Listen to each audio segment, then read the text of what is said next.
Assalamualaikum warahmatullahi wabarakatuh.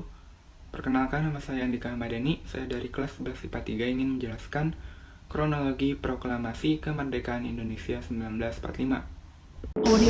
Pada tanggal 6 Agustus 1945, Senin tepat pukul 8.15 menit, bom atom dijatuhkan di Hiroshima, Jepang oleh Amerika Serikat. Bom atom ini berjenis berdil dengan kode nama Little Boy dan pesawat pengintai jenis Boeing B-29 Super Fortress. Almost agonized tenseness. Now but 5 seconds to go. And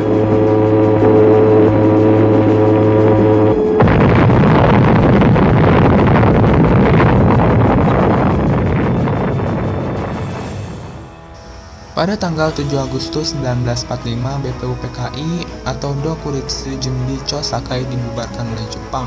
Lalu dibentuk PPKI yang dalam bahasa Jepang yaitu Dokuritsu Junbi Inkai yang diketuai lagi oleh Insinyur Soekarno dan didampingi Muhammad Hatta selaku wakil ketua. PPKI diberi izin oleh Hisaichi Terauchi, seorang marsekal Jepang yang berada di Saigon yang saat ini menjadi ibu kota Vietnam. Pada 9 Agustus 1945, bom atom kedua dijatuhkan di atas Nagasaki dan akhirnya menyebabkan Jepang menyerah kepada Amerika Serikat. Momen ini pun dimanfaatkan oleh Indonesia untuk memproklamasikan kemerdekaannya. Soekarno, Hatta selaku pimpinan PPKI dan Regimen Widyodiningrat sebagai mantan ketua BPUPKI diterbangkan ke Dalat, 250 km di sebelah timur laut Saigon, Vietnam, untuk bertemu Marsekal Terauchi. Mereka dikabarkan bahwa pasukan Jepang sedang diambang kekalahan dan akan memberikan kemerdekaan kepada Indonesia. Save the lives of thousands and thousands of young Americans.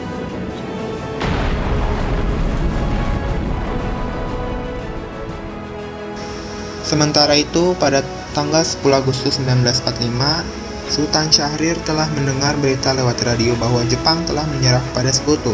Para pejuang bawah tanah bersiap memproklamasikan kemerdekaan Republik Indonesia dan menolak bentuk kemerdekaan yang diberikan sebagai hadiah Jepang. Syahrir memberitahu penyair Khairil Anwar tentang dijatuhkannya bom atom di Nagasaki dan bahwa Jepang telah menerima ultimatum dari Sekutu untuk menyerah. Syahrir mengetahui hal ini melalui siaran radio luar negeri yang ketika itu terlarang. Berita ini kemudian tersebar di lingkungan para pemuda, terutama para pendukung Syahrir. Pada tanggal 12 Agustus 1945, Jepang melalui Marsekal Terauchi di Dalat, Vietnam mengatakan kepada Soekarno, Hatta, dan Regimen bahwa pemerintah Jepang akan segera memberikan kemerdekaan kepada Indonesia dan proklamasi kemerdekaan dapat dilaksanakan dalam beberapa hari, tergantung cara kerjanya PPKI. Meskipun demikian, Jepang menginginkan kemerdekaan Indonesia pada tanggal 24 Agustus. Saat setelah Soekarno, Hatta, dan Regimen kembali ke tanah air dari Dalat pada 14 Agustus, Syahrir mendesak agar Soekarno segera memproklamasikan kemerdekaan karena menganggap hasil pertemuan di Dalat sebagai tipu muslihat Jepang. Pada 15 Agustus 1945, Jepang menyerah kepada Sekutu. Tentara dan angkatan laut Jepang masih berkuasa di Indonesia karena Jepang telah berjanji akan mengembalikan kekuasaan di Indonesia ke tangan Belanda. Sultan Syahrir, salah satu tokoh pemuda, mendengar kabar ini melalui BBC. Golongan muda mendesak golongan tua untuk segera memproklamasikan kemerdekaan Indonesia. Namun golongan tua tidak ingin terburu-buru. Mereka tidak menginginkan terjadinya pertumpahan darah pada saat proklamasi. Soekarno dan Hatta bersama Subarjo kemudian ke kantor Bukanfu Laksamana Maeda di Jalan Imam Bonjol. Setelah sepulang dari Maeda, Soekarno dan Hatta segera mempersiapkan pertemuan panitia persiapan kemerdekaan Indonesia atau PPKI pada pukul 10 malam 16 Agustus keesokan harinya di kantor Jalan Peyambon nomor 2 guna membicarakan segala sesuatu yang berhubungan dengan UUD yang sehari sebelumnya telah disiapkan Hatta. 16 Agustus 1945 dini hari, Soekarno dan Muhammad Hatta diculik karena Dengklok oleh golongan muda. Mereka terdiri dari Soekarni, Wikana, Andi, Khairul, Saleh, dan lainnya. Pukul 6:30 waktu Indonesia bagian Barat, Bung Karno dan Bung Hatta tiba di kecamatan itu. Keduanya pun disambut meriah oleh rakyat Rengas Dengklok. Hingga sore hari, Soekarno dan Hatta masih berada di sana. Golongan muda kembali mendesak proklamasi kemerdekaan Indonesia untuk segera dilakukan.